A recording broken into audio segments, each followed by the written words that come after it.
Hello friends, कैसे हैं आप सब लोग। उम्मीद करता हूं कि अच्छे ही होंगे। मैं आशीष पांडे स्वागत करता हूं आप सभी का आपके अपने यूट्यूब चैनल स्टडी विद आशु में। कल के वीडियो में हम लोगों ने बात की थी संसदीय समितियों के बारे में। काफी इंपॉर्टेंट वीडियो था। जो लोग ना देखे हो उसकी लिंक आज की वीडियो के डिस्क्रिप्शन में दे दी जाएगी, आप लोग देख सकते हैं। और आज का जो वीडियो है इस पे हम लोग बात करने वाले हैं काफी हेल्पफुल और इंफॉर्मेटिव। आपका जो चैप्टर है उसका नाम है निर्वाचन आयोग। देखिए, निर्वाचन आयोग के बारे में हम लोग बात करेंगे।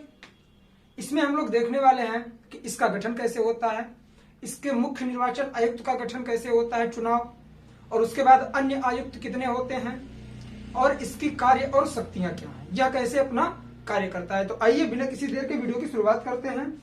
जो हमारा निर्वाचन आयोग है, सबसे पहले देखेंगे संविधान में इसे जगह कहां दी गई है। निर्वाचन आयोग ज्यादा बड़ा चैप्टर नहीं होगा, कल की तरह ही 15-20 मिनट का वीडियो होगा, लेकिन काफी हेल्पफुल होगा। इंपॉर्टेंट चीजें बताऊंगा जो कि आपके एग्जाम में डायरेक्ट पूछी जाएंगी। निर्वाचन आयोग ये हमारा भाग 15 में आता है, ठीक है। संविधान के भाग 15 में अनुच्छेद 324 से 329 तक इसका क्या हुआ है, प्रावधान किया गया है संविधान में। तो सबसे पहले हम लोग देखेंगे कि यह है क्या। यह एक स्थायी निकाय है। हमारा निर्वाचन आयोग एक स्थायी निकाय है। अब इसके नाम से ही आप लोग समझिए, निर्वाचन आयोग यह चुनाव करवाता है। आप लोग एक बात पे गौर करिएगा कि संविधान में चुनाव शब्द का उल्लेख नहीं किया गया है कि चुनाव किसे कहते हैं। उसमें निर्वाचन के बारे में बात की गई है और यह निर्वाचन आयोग है हमारा। तो यह एक स्थायी निकाय है और यह चुनाव किसका करवाता है। आपकी संसद में जैसे लोकसभा हो गई, लोकसभा से भी चुन के आते हैं लोग। उसके बाद राज्य के विधानमंडल के हम लोग भाग भी पढ़ चुके हैं। जो जो चीजें बोलूंगा सब चीज हम लोग पढ़ चुके हैं, जैसे संसद, राज्य विधानमंडल, राष्ट्रपति, उपराष्ट्रपति। इन सबके चुनावों में क्या करता है हमारा जो निर्वाचन आयोग है, यह पार्टिसिपेट करता है और यही इन लोगों का चुनाव करवाता है। तो जितनी चीजों की मैंने नाम ली, जैसे आपका राष्ट्रपति हो गया, राज्य विधानमंडल हो गया, संसद हो गया, उपराष्ट्रपति हो गया, सबका अलग अलग वीडियो प्लेलिस्ट में मिल जाएगा। आप लोग जाके देख सकते हैं डीपली समझने के लिए। आइए बात करेंगे। तो देखिए, जितने लोगों का मैंने अभी नाम बताया आप लोगों को, जैसे निर्वाचन आयोग हो गया, निर्वाचन आयोग नहीं, हमारा राष्ट्रपति, उपराष्ट्रपति, संसद और राज्य विधानमंडल के चुनाव का क्या करता है, यह पूरी जिम्मेदारी लेता है। ठीक, इसका संचालन करेगा, निर्देशन करेगा। तो इस तरह से इसका कार्य हम लोगों ने जाना। आइए इतनी चीज हम लोग लिख लेते हैं, फिर इसके संरचना के बारे में बात करेंगे। पहला पॉइंट है, यह एक स्थायी और स्वतंत्र निकाय है। ठीक है, करता क्या है यह, अनुच्छेद 324 के अनुसार 324 के अनुसार यह संसद, राज्य विधानमंडल,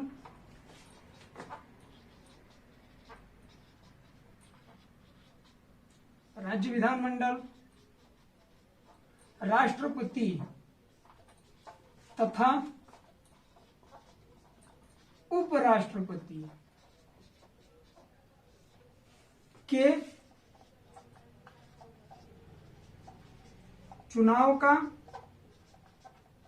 संचालन और निर्देशन करता है।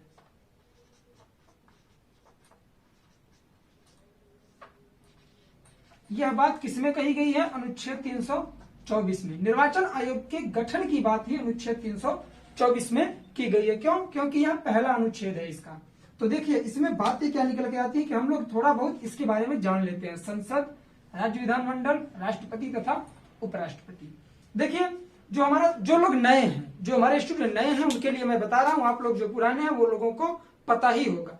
देखिए, जो हमारा संसद है इसमें हमारे 2 सदन होते हैं और राष्ट्रपति। संसद के 3 स्तंभ, राष्ट्रपति, राज्यसभा और लोकसभा। जो राष्ट्रपति होते हैं वो अप्रत्यक्ष रूप से चुने जाते हैं, राज्यसभा के सदस्य अप्रत्यक्ष रूप से चुने जाते हैं।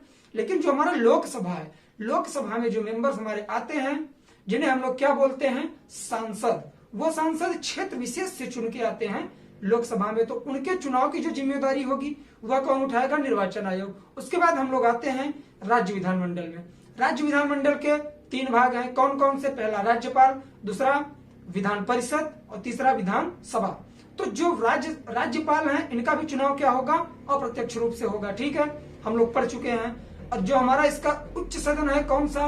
विधान परिषद, उसका भी चुनाव क्या होता है? अप्रत्यक्ष रूप से होता है। लेकिन जो विधानसभा है, जिस तरह से संसद में लोकसभा को पद दिया गया है, उसी तरह से राज्य के विधानमंडल में विधानसभा को पद दिया गया है। क्यों? क्योंकि यह दोनों निम्न सदन है और इसमें जो मेंबर्स होते हैं वह अपने क्षेत्र विशेष का क्या करते हैं? नेतृत्व करते हैं और वह चुनाव के माध्यम से चुन के आते हैं। जो विधानसभा में मेंबर आते हैं उन्हें हम लोग क्या बोलते हैं? उन्हें हम लोग बोलते हैं विधायक। विधायक का मतलब हुआ कि अपने विधानसभा क्षेत्र से वो चुनकर आएंगे और अपने क्षेत्र का प्रतिनिधित्व करेंगे। और लोकसभा में जो चुन के आएंगे वो क्या होंगे? हमारे सांसद होंगे और वह अपने संसदीय क्षेत्र से चुन के आते हैं। तो उनके चुनाव का जो जिम्मा होगा वह कौन उठाएगा? निर्वाचन आयोग। उसी तरह से राष्ट्रपति का चुनाव भी अप्रत्यक्ष रूप से होता है, लेकिन उसका भी चुनाव एकल संक्रमणीय मत पद्धति के अनुसार समानुपातिक प्रतिनिधित्व के आधार पर किया जाता है। ठीक, तो उसका भी जिम्मेदारी कौन उठाता है? हमारा निर्वाचन आयोग। ठीक उसी तरह से उपराष्ट्रपति का भी चुनाव होता है अप्रत्यक्ष रूप से और निर्वाचन मंडल के द्वारा। तो निर्वाचन जो हमारा ये आयोग है यह सबके चुनावों की जिम्मेदारी लेता है। एटलीस्ट अपने इंडिया में जितने सारे चुनाव होते हैं बड़े, उनका क्या करता है? चुनाव आयोग उनके बारे में क्या करता है?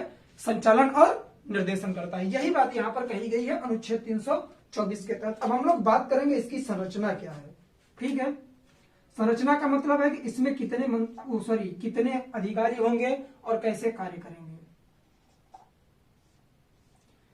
इसमें प्रावधान दिया गया है कि मुख्य निर्वाचन आयुक्त होंगे। इसका गठन देखिए, निर्वाचन आयोग का गठन एक मुख्य निर्वाचन आयुक्त तथा अन्य आयुक्तों के माध्यम से किया जाता है। मतलब इसमें एक मुख्य निर्वाचन आयुक्त और अन्य निर्वाचन आयुक्त होते हैं। ठीक है, लिख लेते हैं इसे। एक मुख्य निर्वाचक आयुक्त तथा अन्य आयुक्तों के माध्यम से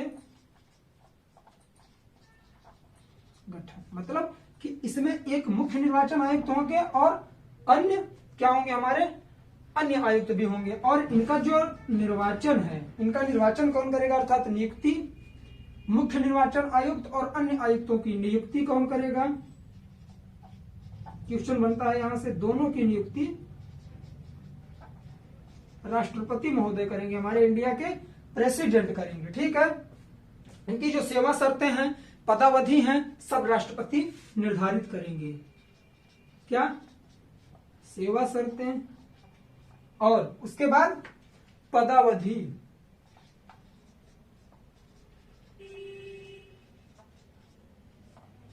का निर्धारण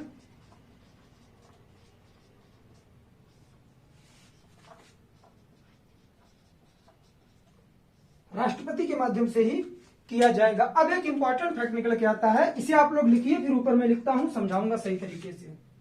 ठीक, आइए बात करते हैं कि जो पहले क्या था कि हमारा जो 1988 में 61वां संविधान संशोधन आया था। 1988 से पहले जो हमारा चुनाव होता था उसमें 21 वर्ष निम्नतम मतदाता की आयु निर्धारित की गई थी कि अगर आपकी एज 21 वर्ष हो गई तो आप मतदान कर सकते हैं। लेकिन प्रेजेंट टाइम में हम लोग देखते हैं कि मतदाता की आयु 18 वर्ष कर दी गई है। तो वह कब की गई थी? 61वें संविधान संशोधन 1988 के द्वारा। 1988 में 61 नंबर का क्या आया था? हमारा अमेंडमेंट आया था कॉन्स्टिट्यूशन का। तो उसके माध्यम से 21 वर्ष से घटाकर 18 वर्ष आयु कर दी गई। मैं एक बार फिर से रिपीट करता हूं, बताऊंगा क्यों। 61वें संविधान संशोधन 1988 द्वारा मतदाता की निम्नतम आयु 21 वर्ष से घटाकर 18 वर्ष कर दी गई। ये हमेशा क्वेश्चन यहां से बनता हुआ आया है, हर एग्जाम में क्वेश्चन पूछता है कि किस संविधान संशोधन के तहत मतदाता की आयु को 21 से घटा के 18 कर दिया गया था। तो वो हमारा कौन सा है, 61वां संविधान संशोधन 1988 के तहत। ठीक, तो क्या हुआ, जब इनके मतदाताओं की एज को घटाया गया तो जो हमारा चुनाव आयोग था उस पर कार्यभार बढ़ा। ठीक है, समझिएगा, जब मतदाताओं का क्या हुआ, एज घटाई गई तो ज्यादा मतदाता हो गए, ठीक है ना, ज्यादा लोग क्या हो गए, वैध हो गए वोट करने के लिए, मतदान करने के लिए। तो उस वजह से क्या हुआ कि निर्वाचन आयोग पर भार पड़ा। तो उस भार को कम करने के लिए राष्ट्रपति महोदय ने दो विशेष आयुक्तों की नियुक्ति की। ये बात इसी से रिलेटेड है, 61वें संविधान संशोधन 1988 के तहत यह बात की गई थी। जब उनकी एज घटाई गई, 21 से 18 की गई, तो ज्यादा से ज्यादा मतदाता बढ़े, जिससे चुनाव आयोग पर क्या पड़ा, भार पड़ा। उसके लिए 2 अलग से आयुक्तों की नियुक्ति की गई विशेष रूप से, और उनकी जो सेवा और शर्तें और वेतन हैं वह हमारे सीजेआई के तहत हैं, चीफ जस्टिस ऑफ इंडिया के तहत, जो कि हमारे किसे हम लोग चीफ जस्टिस बोलते हैं, सुप्रीम कोर्ट के मुख्य न्यायाधीश को जो वेतन भत्ता दिया जाता है वही उन दोनों को भी दिया जाएगा। आइए देखते हैं, लिखेंगे सही तरीके से, चीजें याद करेंगे। ये इंपॉर्टेंट फैक्ट था इसलिए मैंने इसे समझाया आप लोगों को। 61वें संविधान संशोधन 1988 द्वारा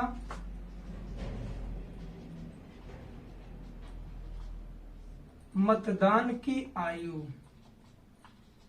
या मतदाता की आयु आप लोग लिख सकते हैं सॉरी, 21 वर्ष से घटाकर 18 वर्ष कर दी गई।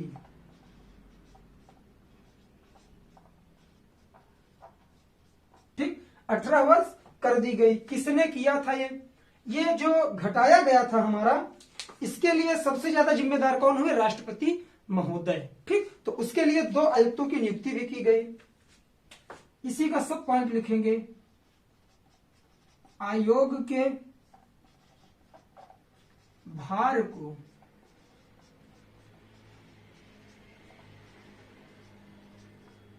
कम करने के लिए 2 अन्य आयुक्तों की नियुक्ति राष्ट्रपति ने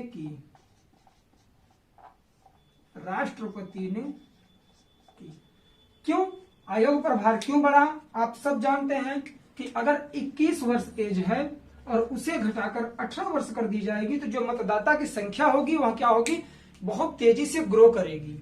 अब आप लोग सोचिए कि 18 वर्ष और 21 वर्ष में 3 साल का फर्क है, सॉरी, तो 3 वर्ष का मतलब है कि पूरे इंडिया में हमारे जितने लोग हैं, जितनी जनसंख्या है, उनमें से जो 21 वर्ष के लोग थे वो वोट करते थे, उसके नीचे नहीं करते थे। लेकिन अचानक से 21 से 18 कर दी गई, तो वो 3 साल का जो गैप हुआ उसमें बहुत सारे नए मतदाता हमारे जुड़े, तो उनकी वजह से हमारे निर्वाचन आयोग पर क्या हुआ, भार पड़ा। जब निर्वाचन आयोग पर भार पड़ा तो राष्ट्रपति महोदय को लगा कि अब यह भार बढ़ रहा है, जो इसके आयुक्त हैं वो इसे सही तरीके से संचालित नहीं कर पाएंगे। इसके लिए उन्होंने क्या किया कि 2 अन्य आयुक्तों की नियुक्ति कर दी। ठीक, तो ये इंपॉर्टेंट था, इसे आप लोग सही तरीके से नोट डाउन करिएगा, हाईलाइट कर करके। आइए अब बात करेंगे कि इनके वेतन भत्ता और अनुलाभ। ये जो 2 आयुक्त नियुक्त किए गए, इनका वेतन भत्ता अनुलाभ किसके समान, आपके सुप्रीम कोर्ट के मुख्य न्यायाधीश के समान, मतलब CJI chief justice of India के समान कर दिया गया। ठीक है, और उसके बाद क्या हुआ कि इनका जो कार्यकाल था, कार्यकाल 6 से 65 वर्ष कर दिया गया। कार्यकाल 6 वर्ष या 65 वर्ष की उम्र, 6 वर्ष, ठीक, ये अलग है, या फिर 65 वर्ष की उम्र में जो भी पहले हो। मान लीजिए कि किसी की नियुक्ति वहां पर की गई और उसका कार्यकाल 6 वर्ष है और वो 6 वर्ष तक अपना कार्य कर लिए तो पद से हटा दिए जाते हैं। लेकिन आप लोग सपोज करिए कि इसमें एक प्रतिबंध और लगाया गया है कि वो अगर 65 वर्ष के हो गए तो अपने कार्यकाल से पहले भी हटाए जा सकते हैं। मान लीजिए किसी बंदे की एज कितनी है, 62, और उसे नियुक्त किया गया 6 साल के लिए। तो जब 62 में हम लोग 6 ऐड करेंगे तो 68 हो जाएगा, लेकिन 65 ईयर के अगर ये हैं तभी तक पद पर रहेंगे, वरना हटा दिए जाएंगे। तो अब 68 में से आप 65 घटाएंगे तो ये 3 वर्ष पहले ही पद से हटा दिए जाएंगे। क्यों? क्योंकि इनकी एज 65 हो जाएगी। अगर ये 65 हो गए तो इन्हें पद से हटा दिया जाएगा। ठीक, इंपॉर्टेंट था, नोट कर लीजिए आप लोग।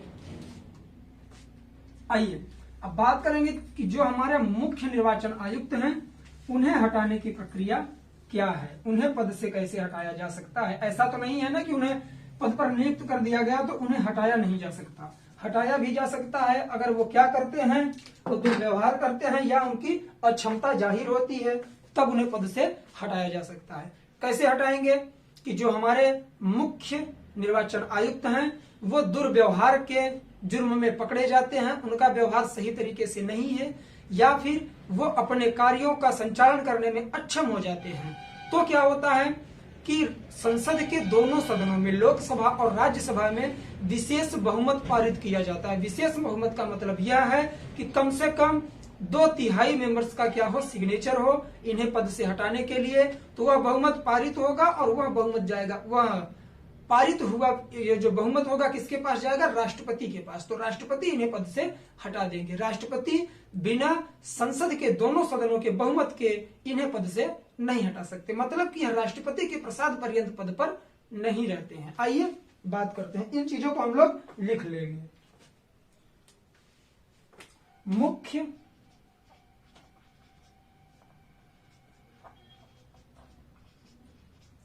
निर्वाचन आयुक्त को हटाने की प्रक्रिया कि इन्हें पद से कैसे हटाया जा सकता है। मुख्य निर्वाचन आयुक्त को पद से हटाने का आशय यह है, अभी हम लोगों ने बात की कि अगर यह दुर्व्यवहार करते हैं या अपने कार्यों को करने में सक्षम नहीं है, अक्षम है, तो संसद के दोनों सदनों में इनके विरोध में क्या होगा, पारित किया जाएगा क्या, बहुमत। अगर बहुमत पारित हो जाता है तो वह राष्ट्रपति को क्या करेगा कि राष्ट्रपति उस बहुमत के आधार पर इन्हें पद से हटा देंगे। तो यही चीज है।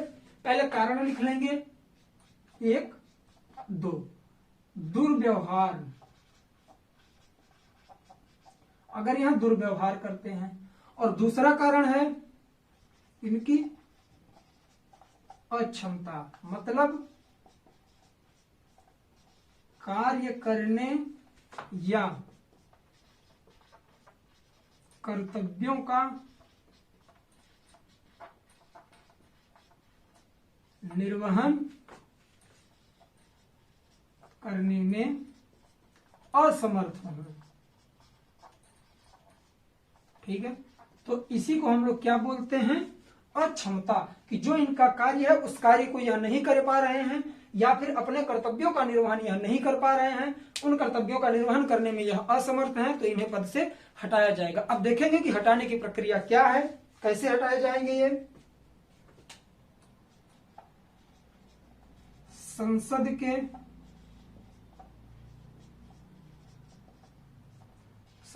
के दोनों सदनों में, दोनों सदनों मतलब लोकसभा प्लस राज्यसभा में बहुमत पारित करके राष्ट्रपति को सौंपना। और जब यह बहुमत पारित होकर राष्ट्रपति के पास जाएगा तो इन्हें राष्ट्रपति पद से हटा देंगे। राष्ट्रपति पद से हटा देंगे।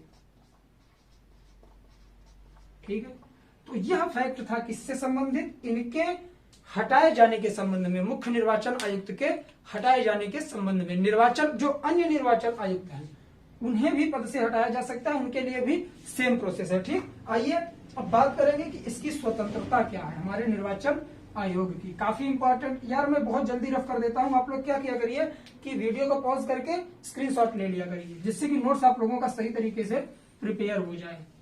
वैसे भी मैं इतने सही तरीके से आप लोगों को एक्सप्लेन कर देता हूं कि मुझे नहीं लगता कि अगर आप लोग ध्यान से मेरी वॉइस को सुनते होंगे तो चीजें क्लियर नहीं हो रहेंगी, ऐसा इम्पॉसिबल है। ठीक है, क्यों?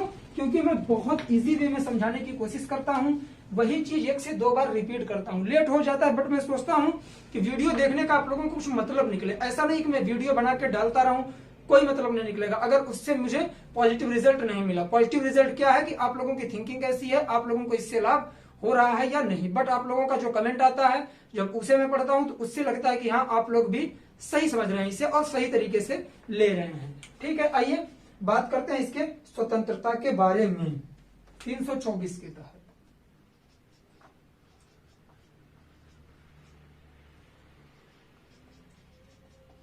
निर्वाचन आयोग की स्वतंत्रता, इसका जो अनुच्छेद है हमारा वह कौन सा है? अनुच्छेद 324।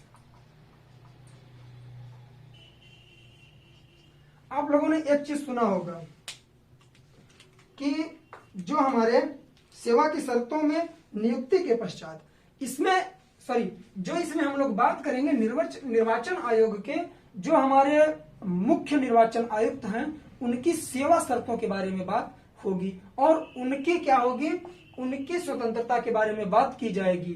तो ये आशय निकलता है कि जो निर्वाचन आयोग है इसी के वो क्या है, हेड है। तो जो उनकी स्वतंत्रता होगी वही निर्वाचन आयोग की भी स्वतंत्रता होगी। तो आइए लिखते हैं हम लोग, सेवा की शर्तों में नियुक्ति के पश्चात चीजें इसी हैं।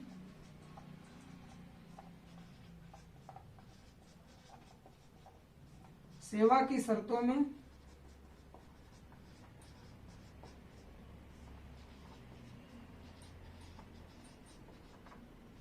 नियुक्ति के पश्चात गैर लाभकारी परिवर्तन नहीं किया जा सकता। बात करूंगा गैर लाभकारी परिवर्तन नहीं किया जा सकता। किसके बारे में बात हो रही है? मुख्य निर्वाचन आयुक्त के बारे में। अगर सेवा की शर्तों में नियुक्ति के पश्चात जो इनकी नियुक्ति हो गई उसमें गैर लाभकारी परिवर्तन नहीं किया जा सकता जिससे कि इन्हें हानि हो। ठीक, पहला पॉइंट ये निकल गया। दूसरा पॉइंट है अन्य निर्वाचन आयुक्त या प्रादेशिक आयुक्त के मुख्य निर्वाचन आयुक्त की सिफारिश पर ही हटाया जा सकता है। मतलब कि जो हमारे अन्य निर्वाचन आयुक्त होते हैं अगर उन्हें पद से हटाया जाना है तो उसके लिए मुख्य निर्वाचन आयुक्त की क्या होगी, स्वीकृति अनिवार्य है। आइए लिखते हैं,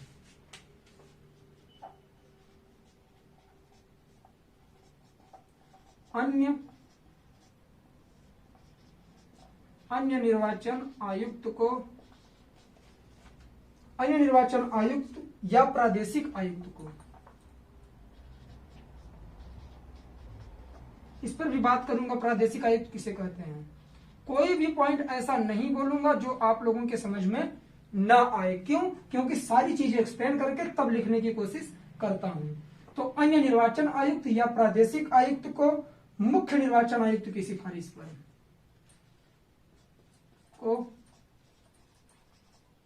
मुख्य निर्वाचन आयुक्त की सिफारिश पर ही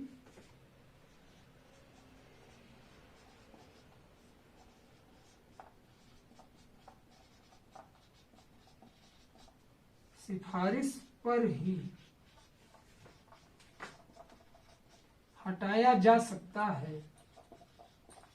हटाएगा कौन?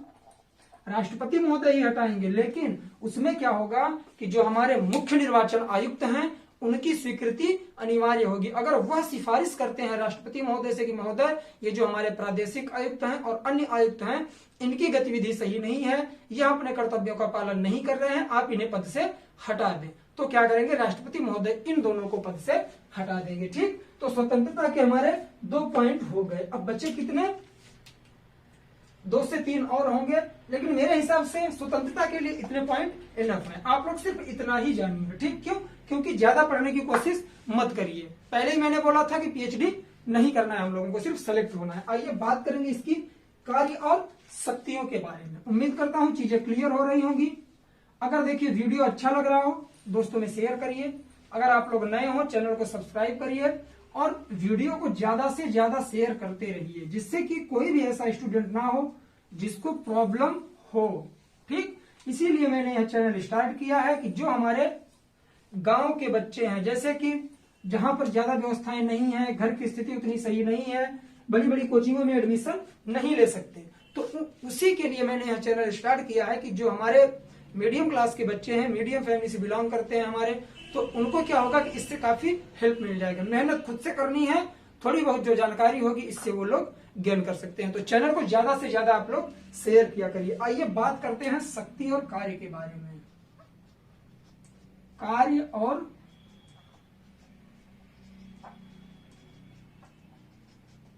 शक्तियां। ठीक, आप लोगों ने एक चीज सुना होगा, परिसीमन आयोग। परिसीमन आयोग आप लोगों ने सुना होगा कि भारत सरकार के परिसीमन आयोग के तहत हमारा जो निर्वाचन आयोग है यह क्या करेगा कि निर्वाचित भूभाग का क्या करेगा, निरीक्षण करेगा। निर्वाचन के लिए भूभाग का क्या करेगा, निर्धारण करेगा। और काफी सारी चीजें हैं इसकी शक्तियों में कि यह क्या करेगा कि चुनाव चिन्ह क्या करेगा, प्रदान करेगा पार्टियों को। उसके बाद आप लोगों ने एक वर्ड सुना होगा, आचार संहिता, चुनाव के पहले लगाई जाती है, उसका भी क्या करेगा, निर्धारण करेगा। ये उसे लक्ष्य के तहत उसे निर्धारित करेगा कि इस दिन से इतने दिन तक लगाया जाएगा। और जो चुनाव की तिथि होती है इलेक्शन की, उसे भी यह क्या करता है, निर्धारित करता है। उसकी समय सारणी को निर्धारित करता है, उसके लिए आयुक्तों की नियुक्ति भी करता है, और यह राज्यपाल को परामर्श भी देता है, और संसद के जो सदस्यों हैं उनकी निर्योग्यता के बारे में यह क्या करता है कि संसद को भी परामर्श देता है। देखिए निर्वाचन आयोग की शक्ति कितनी है, एक एक करके हम लोग लिखेंगे। काफी चीजें ऐसी होंगी जो आप लोग खुद से रिलेट कर पाएंगे। क्यों, क्योंकि आप लोग भी गांव से होंगे या शहर से होंगे, लेकिन चुनाव जरूर होता होगा, तो चुनाव की प्रक्रिया आप लोग भी समझते होंगे। इसी में सारी शक्तियां आप लोगों को चुनाव की देखने की मिलेंगी। आइए शुरू करते हैं। संसद के परिसीमन आयोग के आधार पर, संसद के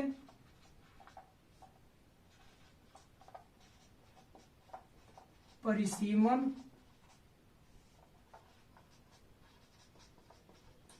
आयोग के,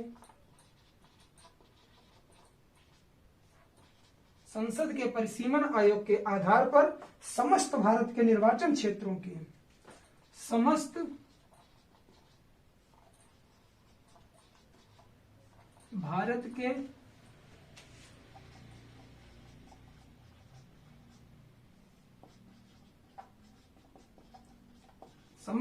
के निर्वाचन क्षेत्रों के भूभाग का निर्धारण करना।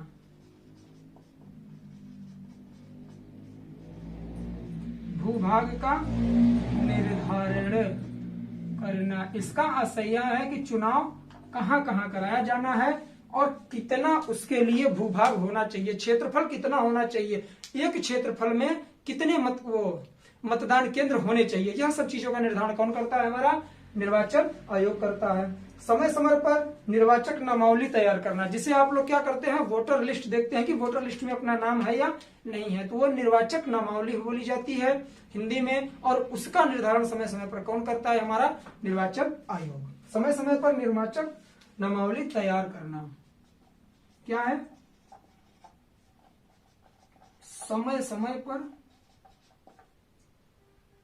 निर्वाचन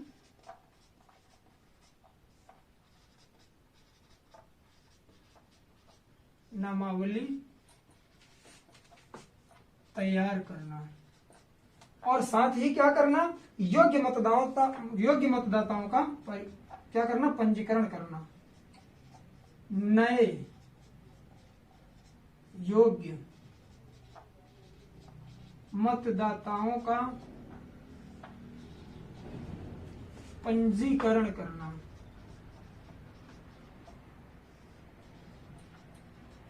नए योग्य मतदाताओं का पंजीकरण करना, निर्वाचन की तिथि और समय सारणी निर्धारित करना। चुनाव आयोग ही तो करेगा या कि निर्वाचन किस डेट को होना है और इसकी समय सारणी क्या होगी, ठीक, तो उसका निर्धारण चुनाव आयोग ही करता है। तो निर्वाचन की तिथि और समय सारणी निर्धारित करना।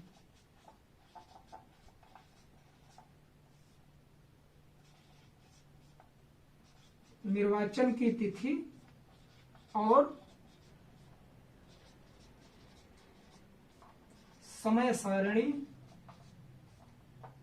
निर्धारित करना।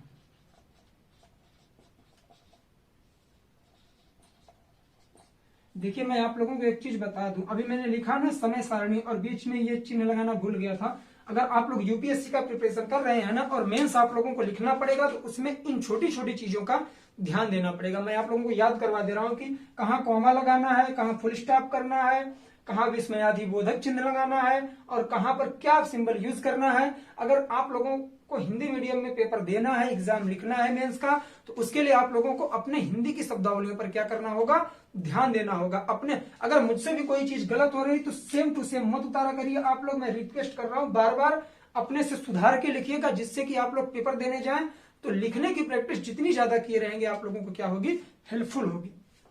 आइए बात करते हैं कि निर्वाचन तिथि और समय सारणी का भी निर्धारण यह करता है। और जो हमारे चिन्ह होते हैं, चुनाव चिन्ह का आवंटन करना।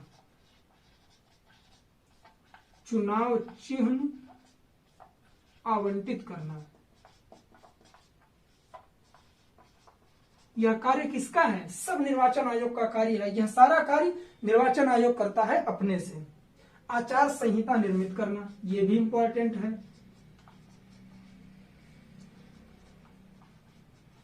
आचार संहिता निर्मित करना, ठीक है। इतने सारे पॉइंट हैं, आप लोग इसे नोट डाउन करिए या स्क्रीनशॉट लीजिए।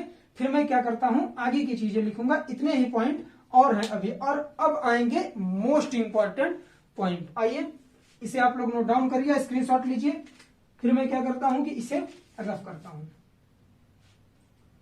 आई होप आप लोग स्क्रीनशॉट ले चुके होंगे, बाद में नोट कर लीजिएगा। आइए बात करते हैं। अगर मैं लेट तक रुकूंगा तो वीडियो हो जाएगा बड़ा, और वीडियो जब बड़ा हो जाता है तो काफी सारे स्टूडेंट ऐसे होते हैं कि उन्हें लगता है कि भैया 10 से 15 मिनट में सारी चीजें सीख सकते हैं। लेकिन अगर मैं उस हिसाब से बताऊं कि आप लोग देखिए, मैं क्या करता हूं, मैं ये मान के चलता हूं कि जो चैप्टर मैं पढ़ाता हूं आप लोग वो पहली बार पढ़ रहे हो। क्यों? क्योंकि आप में से बहुत सारे स्टूडेंट ऐसे होंगे जो बिल्कुल नए होंगे किसी भी सब्जेक्ट में।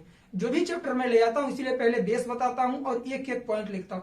मैं चाहूं तो यहीं खड़े होकर लेक्चर दे दूं, चीजें आप लोग कलेक्ट कर सकते हैं। इतने योग्य हैं आप लोग अगर प्रिपरेशन कर रहे हो तो। लेकिन जो हमारे नए बच्चे हैं, जो हमारे नए स्टूडेंट हैं, वो क्या होता है कि वो चीजें गेन नहीं कर पाते और उनका टाइम लॉस होता है। और टाइम लॉस करना मेरा टारगेट हरगिज नहीं होता, इसलिए मैं चीजें बराबर लिखने की कोशिश करता हूं। अब बात आती है 6वें नंबर की, काफी इंपॉर्टेंट है कि संसद सदस्यों की निरर्हता से संबंधित मामलों पर राष्ट्रपति को सलाह देना।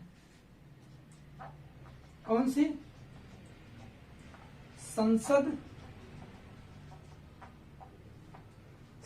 सदस्यों की निरर्हता से संबंधित,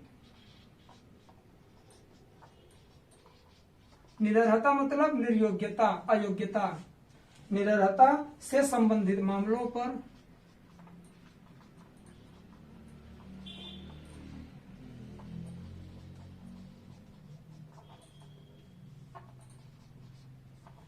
पर यह क्या करेंगे, राष्ट्रपति को सलाह देंगे।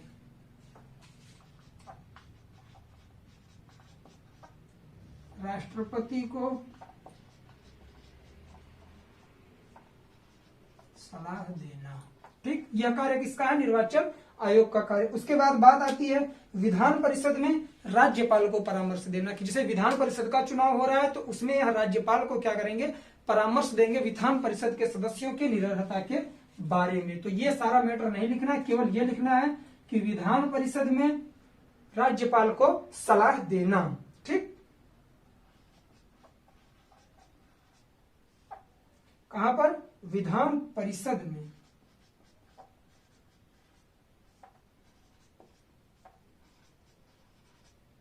विधान परिषद में राज्यपाल को सलाह देना। मतलब अगर चुनाव हो रहा है तो उसमें क्या दिक्कतें हैं, आपका जो राज्यपाल है वह इनसे सलाह मांग भी सकता है और ये स्वतः भी सलाह दे सकते हैं। तो ये पॉइंट इससे रिलेटेड था। अब बात करेंगे कि निर्वाचन आयोग की सहायता उप निर्वाचन आयुक्त करते हैं। निर्वाचन आयोग की सहायता करने के लिए भी एक उप निर्वाचन आयुक्त की नियुक्ति की जाती है जो निर्वाचन आयोग की सहायता करते हैं। आइए बात करेंगे निर्वाचन आयोग की सहायता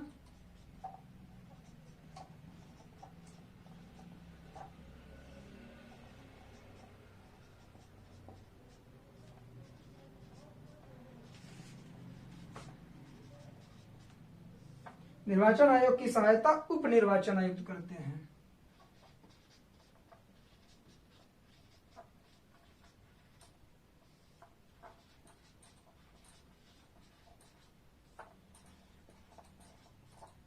ये जो उप निर्वाचन आयुक्त का पद है, यह पद क्या है, निर्वाचन आयोग की सहायता करने के लिए ही बनाया गया है। और उप निर्वाचन आयुक्त निर्वाचन आयोग की सहायता कैसे करेंगे, जो इसके मुख्य निर्वाचन आयुक्त होंगे उनकी सहायता करेंगे हमारे उप आयुक्त। जो उप निर्वाचन आयुक्त नियुक्त किए जाएंगे वह हमारे मुख्य निर्वाचन आयुक्त की सहायता करेंगे, जो हमारे निर्वाचन आयोग का मुखिया होता है। जैसे कि हम लोग देखते हैं राज्यों का मुख्यमंत्री होता है और हमारे केंद्र का क्या होता है, प्रधानमंत्री होता है। लेकिन ये लोग क्या होते हैं, कार्यकारी मुख्य अधिकारी होते हैं। लेकिन जो वास्तविक अधिकारी होते हैं तो हमारे भारत के राष्ट्रपति क्या हैं, सबसे बड़े देश के पहले नागरिक हैं। वो केंद्र के तहत पूरे राज्य के हैं, लेकिन केंद्र में सबसे बड़ा स्थान राष्ट्रपति का है और राज्य में सबसे बड़ा स्थान किसका है, राज्यपाल का है। लेकिन ये लोग क्या हैं कि ये लोग हमारे क्या कार्य करते हैं कि संवैधानिक अधिकारी हैं। लेकिन वास्तविक अधिकारी हमारे कौन होते हैं, जो कार्यकारी होते हैं, वो होते हैं प्रधानमंत्री और मुख्यमंत्री। उसी तरह से निर्वाचन आयोग के मुख्य निर्वाचन आयुक्त जो होते हैं इसके हेड होते हैं, जिसे हम लोग क्या बोलते हैं, चीफ। ठीक, निर्वाचन आयोग की सहायता उप निर्वाचन आयुक्त करते हैं, उनकी नियुक्ति इसीलिए होती है। अब बात आती है कि जिला स्तर पर निर्वाचन अधिकारी कौन होता है। तो जिला का मुखिया कौन होता है, जिला अधिकारी होता है। ठीक, तो जिला स्तर पर कलेक्टर जिला निर्वाचन अधिकारी होता है। जिला स्तर पर कलेक्टर क्या होता है, हमारा जिला निर्वाचन अधिकारी होता है। जिला निर्वाचन अधिकारी होता है। ठीक, तो कार्य और शक्तियों में हमारे टोटल कितने पॉइंट हुए, 4 8 पॉइंट हमारे हो गए, सॉरी 9 पॉइंट। तो इस तरह से जो हमारा निर्वाचन आयोग था, काफी छोटा चैप्टर था लेकिन बहुत ही इंपॉर्टेंट था। जितने चीजें इंपॉर्टेंट थी मैंने उसे बताने की कोशिश की। आई होप वीडियो आप लोगों को अच्छा लगा होगा। अगर वीडियो अच्छा लगे दोस्तों में शेयर करिए, नए हो चैनल को सब्सक्राइब करिए और बेल आइकन जरूर प्रेस कर दीजिए। अब देखिए धीरे धीरे पॉलिटी खत्म हो रही है, तो आप लोग कमेंट बॉक्स में ये बताइए कि मैं कौन सा सब्जेक्ट अब लेके आऊंगा, आप लोगों को जो भी लगे। देखिए अभी इकोनॉमिक्स भी है हमारा, जो अभी हम लोग स्टार्ट ही नहीं किए हैं, और हिस्ट्री भी है। ठीक, मैं यूपीएससी लेवल का भी सारा सिलेबस पढ़ाऊंगा, जिसमें मैं आप लोगों के लिए एनवायरमेंट भी लाऊंगा, इथिक्स भी लेके आऊंगा, इंटरनेशनल रिलेशनशिप भी लाऊंगा, सारी चीजें लेके आऊंगा। लेकिन पहले क्या करते हैं कि जो सब्जेक्ट हमारे वनडे एग्जाम से रिलेटेड हैं सबकी हम लोग बात कर लेंगे। मैं तो सोच रहा हूं कि जैसे ही पॉलिटी खत्म हो हिस्ट्री की शुरुआत कर दूं। बाकी आप लोगों की राय क्या है आप लोग कमेंट बॉक्स में बताइए, क्योंकि अभी 3 से 4 वीडियो और आने वाले हैं। तो आज के लिए बस इतना ही। उम्मीद करता हूं वीडियो अच्छा लगा होगा। तो मिलते हैं नेक्स्ट वीडियो में, तब तक के लिए जय हिंद, जय भारत, बाय बाय। आप लोग अपना ख्याल रखिए, पढ़ाई लिखाई करते रहिए।